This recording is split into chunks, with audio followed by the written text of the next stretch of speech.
समर्थ, श्री स्वामी समर्थ, श्री स्वामी समर्थ, श्री स्वामी। नमस्कार, श्री स्वामी समर्थ। शुभम करोति कल्याणम आरोग्यम धनसंपदा शत्रुबुद्धिविनाशाय दीपक ज्योती नमस्तुते।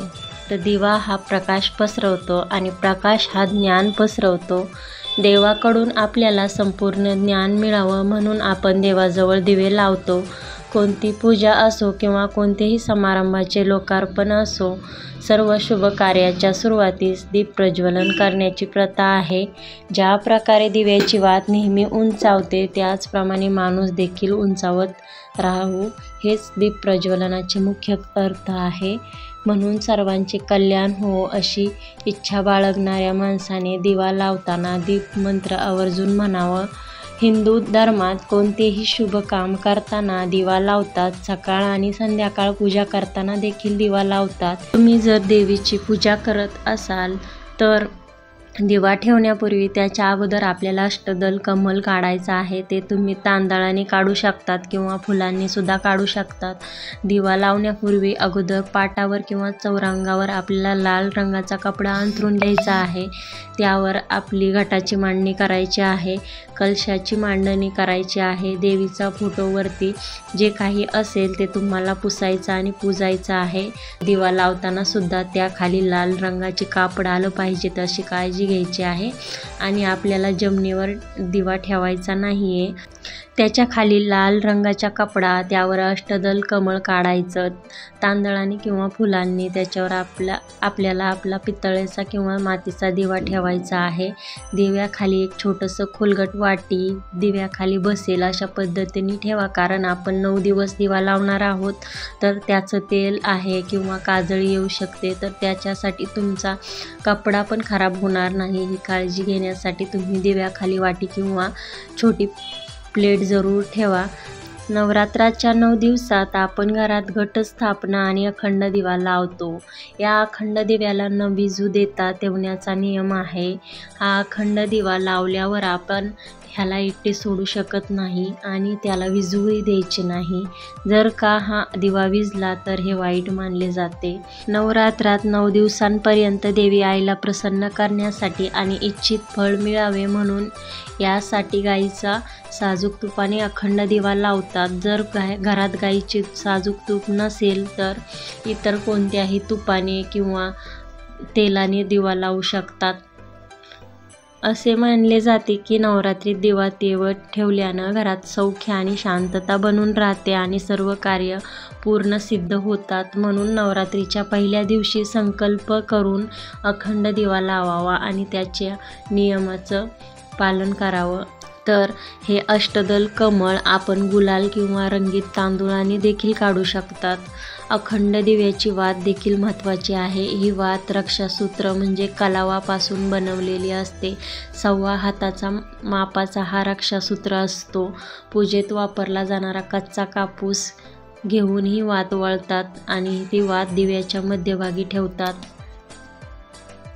हिंदू धर्मात कोणतेही शुभ काम करताना दिवा लावतात। सकाळ आणि संध्याकाळ पूजा करताना देखील दिवा लावतात। वास्तुशास्त्रात दिवा ठेवण्याच्या आणि त्याला लावण्यासंबंधी काही नियम सांगितले आहेत। दिव्याची वात कोणत्या दिशेने असावी या संदर्भात वास्तुशास्त्रात पुरेशी माहिती मिळते। वास्तुशास्त्रात हे देखील सांगितले जाते की दिव्याची वात कोणत्या दिशेला ठेवल्यावर त्याचा काय परिणाम होतो। तर नवरात्रामध्ये अखंड दिवा का लावतात? आपल्या हिंदू धर्मात नवरात्राला खूप महत्त्व आहे। आपण वर्षातून 2 वेळा देवीची उपासना करतो। नवरात्रीत देवी आईला प्रसन्न करण्यासाठी भाविक लोक घटस्थापना, अखंड दिवा, जागरण इत्यादी करतात। कापसाचे हे वात आपल्याला तयार करायचे आहे। या वातीला रक्षासूत्र सुद्धा म्हटलं जातं। अखंड ठेवण्यासाठी साजूक तुपाचा वापर करावा। जर आपल्याकडे साजूक तूप नसेल तर आपण रिफाइंड ऑइल किंवा मोहरीच्या तेलाचा सुद्धा दिवा लावू शकतो।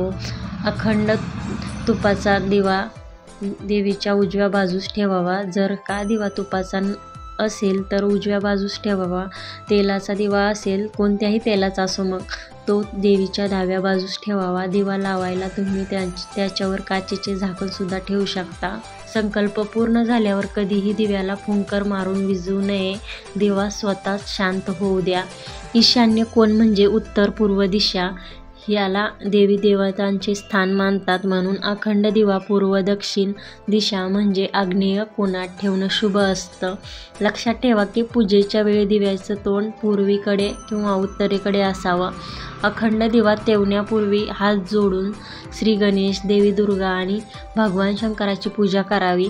दिवा लावताना मनातल्या मनात आपल्या इच्छेबद्दल विचार करा आणि देवी आईला विनवणी करा की पूजेच्या सांगतासह माझ्या सर्व इच्छा पूर्ण व्हाव्या. अखंड दिवा लावताना हे मंत्र म्हणावं: ओम जयंती मंगला काली भद्रकाली कृपालिनी दुर्गा क्षमा शिवधात्री स्वाहा स्वदा नमोस्तुते. किंवा दीपज्योती परब्रह्म दीपज्योती जनार्दन दीपो हरती मे पाप संध्या दीप नमोस्तुते. दीपो ज्योती परब्रह्म दीपो ज्योती जनार्दन दीपो हरतु मे पाप संध्या दीप नमोस्तुते. शुभम करोति कल्याणम आरोग्यम धनसंपदा शत्रुबुद्धी विनाशाय दीपक ज्योती नमोस्तुते. अखंड दिवा लावण्याचे शुभ नियम. नवरात्रात अखंड दिव्याची वात पूर्व दिशेला ठेवल्यानं आयुष्य वाढतं. दिव्याची वात पश्चिम दिशेनं ठेवल्यानं दुःख वाढतं. तर दिव्याची वात उत्तर दिशेनं केल्यानं धनलाभ होतो आणि दिव्याची वात दक्षिण दिशेला केल्यानं तोटा होतो. हा तोटा माणसाच्या किंवा धनाच्या रूपात देखील संभवतो. कोणत्याही शुभ काम करण्याच्या पूर्वी दिवा लावताना या मंत्राचे जप केल्यानं त्वरित यश प्राप्ती होते. अखंड दिव्याची उष्णता दिव्यापासून सुमारे 4 बोट जाणवली पाहिजे. असा दिवा भाग्याचं सूचक असतं. दिव्याची वात सोनेरी असावी, ज्यामुळे आपल्या जीवनात धन धान्य अफाट मिळतं आणि व्यवसायात प्रगती होते. जर अखंड वात विनाकारणास्तव स्वतःच विझल्यास घरात आर्थिक संकटे येण्याची शक्यता असते. दिव्यात पुन्हा पुन्हा वात बदलू नये. दिवा लावणं देखील अशुभ मानलं जातं. असे केल्याने आजारात वाढ होते आणि मंगल कार्यात अडथळा येतो. नवरात्रात मातीचा अखंड दिवा लावल्यानं आर्थिक भरभराटी येते आणि आपली सर्वत्र दिशांमध्ये कीर्ती वाढते. नवरात्रात दिवा लावल्यानं घरात आणि कुटुंबात सौख्य, शांती आणि पितृशांती मिळते. नवरात्रात तुपाचा आणि मोहरीच्या तेलाचा अखंड दिवा लावल्यानं शुभ कार्य सिद्ध होतात. विद्यार्थ्यांना यश प्राप्तीसाठी तुपाचा दिवा लावावा. जर आपल्याला काही वास्तुदोष असल्यास त्याला दूर करण्यासाठी वास्तुदोषाच्या ठिकाणी तिळाच्या तेलाचा दिवा लावावा. तर शनीच्या दुष्प्रभावापासून सुटका मिळवण्यासाठी नवरात्रात तिळाच्या तेलाचा अखंड दिवा लावावा.